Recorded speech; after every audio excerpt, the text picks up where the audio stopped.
James Cameron's Avatar movies are outliers when you consider the current state of cinema. One of the big problems nowadays is that people just don't go out to movies anymore, as they tend to stay home and wait for any movie they want to see to hit streaming. Heck, with digital projection and the state of some screens, going to the movies does indeed feel just like watching a huge 4K TV at times, but James Cameron still knows how to deliver a cinematic spectacle. And at over 3 hours, shown in 3D and at 48 frames per second, Avatar: Fire and Ash is a lot of movie, but it does something that a lot of other films can't do. It delivers a cinematic experience on the big screen that can't be duplicated at home, no matter how fancy your home setup may be. So this one takes place a year after the events of Avatar: The Way of Water. The Sully clan is settling into a new life with the Metkayina.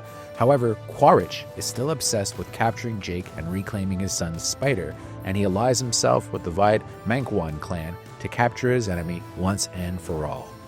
Now, while I've never considered James Cameron's Avatar movies to be among his best work, having always kind of felt like high-concept sci-fi variations on Dances with Wolves, A Man Called Horse, and The Last Samurai, I do respect his dedication to the world of Pandora, even if, for me anyway, they tend to be one-and-done experiences. I wouldn't dream of missing one of these on the big screen. Avatar: Fire and Ash picks up where The Way of Water left off, with it gradually shifting the narrative focus to a younger generation of Na'vi, including Britain Dalton's Loak, who serves as the movie's narrator and has to carry the guilt of his brother's death from the first movie.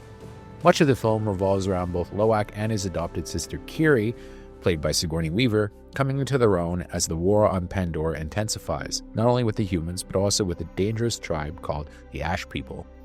Warlike and only interested in chaos and destruction, they become Quaritch's new allies as he hunts down the Sully family. The Ash People contain one of the best new additions to the franchise, Una Chaplin's psychopathic Barang, the scariest villain the series has ever had. While Sam Worthington's Jake and Zoe Saldana's Neytiri are still pivotal, you can sense that Cameron is trying to move the franchise forward, especially with the renewed focus on Jack Champion's Spider, who finds himself torn between two fathers, while he himself carries a secret that makes him a fundamental threat to the Na'vi, the tribe that he loves. Again, at over 3 hours, Fire and Ash is jam-packed with action and world-building, but for the first time in the series, I actually started to feel like I had a handle on the geography of Pandora, as well as its numerous creatures. Yet, it's in the simpler, character-driven moments that I really found myself having fun.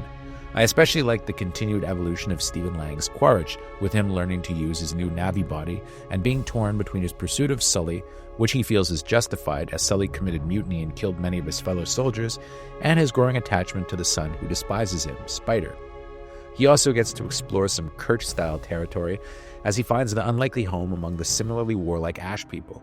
Now, to be sure, not all of Avatar: Fire and Ash works. A potential romance between Kiri and Spider is hinted at, but it's a little strange given that they are essentially brother and sister.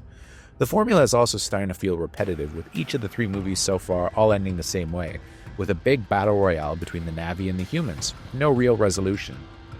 Cameron has spoken about potentially stepping away from the Avatar series at some point, but this doesn't feel like he's even close to wrapping up the saga, with many threads left dangling by the time the credits roll.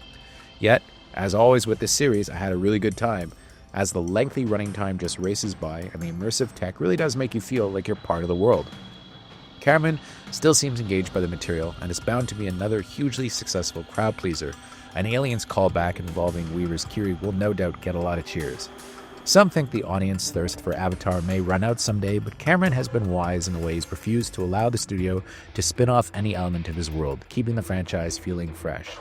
And if there's one thing that I've learned as an entertainment journalist over all these years, the one guy you never want to bet against is James Cameron. If there's an Avatar 4 and a 5, you know what? I'll be there, and I give this an 8 on 10.